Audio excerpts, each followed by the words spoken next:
ఇప్పుడు ఈ కాల్పుల విరమణ కావచ్చు, ఇరాన్, అమెరికా మధ్య చర్చలు కావచ్చు, ఎటువంటి ఫలితాలనిస్తాయి?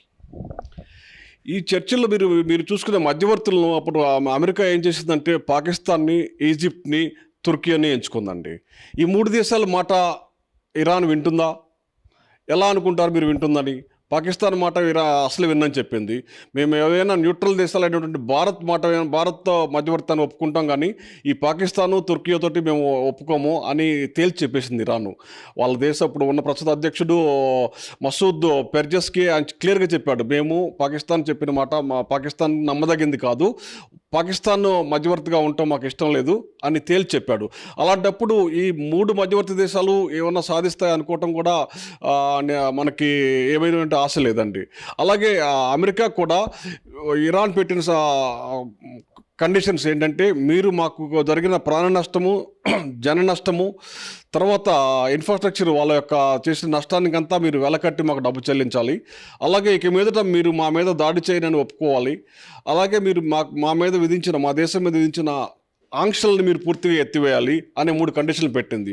దానికి కూడా అమెరికా ఏమాత్రం ముందుకు రావట్లేదు. ఇలాంటి పరిస్థితుల్లో అమెరికా అధ్యక్షుడు మీ నాగరికతను మేము పూర్తిగా నాశనం చేస్తాము అని బెదిరించడము, అలాగే వాళ్ళ వైస్ ప్రెసిడెంట్ మేము ఇప్పటివరకు ఉపయోగించిన టూల్ కిట్ అంటే అది ఏమన్నా న్యూక్లియర్ అనుకొని అందరూ భయభ్రాంతులు చెందుతుంటే వైట్ హౌస్ ఈరోజే ఇచ్చింది అది న్యూక్లియర్ అటాక్ కాదని. ఆ న్యూక్లియర్ అటాక్ కానప్పుడు ఏదంటే మన సైబర్ అటాక్ కావచ్చు, సైబర్ అటాక్ చేసి వాళ్ళ అన్ని సిస్టమ్స్ని, వాళ్ళ ఎలక్ట్రిసిటీని, రైల్వే నెట్వర్క్ని, టెలికమ్యూనికేషన్ నెట్వర్క్ని, ఇంటర్నెట్ని పూర్తిగా చేయవచ్చు. అలాంటి చేసినప్పుడు ఇప్పుడు ఆ దేశము ఒక పెరాలసిస్ స్టేజ్లోకి వెళ్ళిపోతుంది. ఎందుకంటే ఇప్పటికే చాలా వాళ్ళ యొక్క రైల్వే స్టేషన్స్, తర్వాత పోర్ట్స్, తర్వాత అన్ని రోడ్లు, నెట్వర్క్లు, బ్రిడ్జ్లు నిన్న ఒక్క రోజులోనే 8 బ్రిడ్జ్లు కూల్చేసింది ఇజ్రాయిల్. సో వాళ్ళ మొత్తం నెట్వర్క్స్ అన్నీ పూర్తిగా ధ్వంసమైపోయినాయి.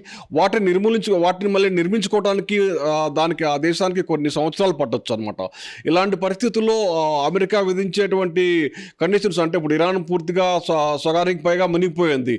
నిన్న మునిగిపోయిన వారికి సలేంటి అన్నట్టు అని చందాన అమెరికా పెట్టే బెదిరింపులకు కూడా ఇరాన్ ఏం తలొచ్చేయట్లేదు. ఎందుకంటే వాళ్ళ దేశాధ్యక్షుని కోల్పోయింది, తర్వాత 2వ లైను 3వ లైను అటువంటి నాయకులను కూడా కోల్పోయింది, తర్వాత మిలిటరీ కమాండర్స్ని, తర్వాత ఇంటెలిజెన్స్ చీఫ్స్ని, తర్వాత రెవల్యూషనరీ గార్డ్స్ చీఫ్ని కూడా నిన్న మొన్న చంపేశారు. ఇలాంటి పరిస్థితుల్లో ఇరాన్ దిగి వచ్చి వాళ్ళ కాలబెరానికి రావటము అనేది కూడా కష్టంగానే కనిపిస్తుంది.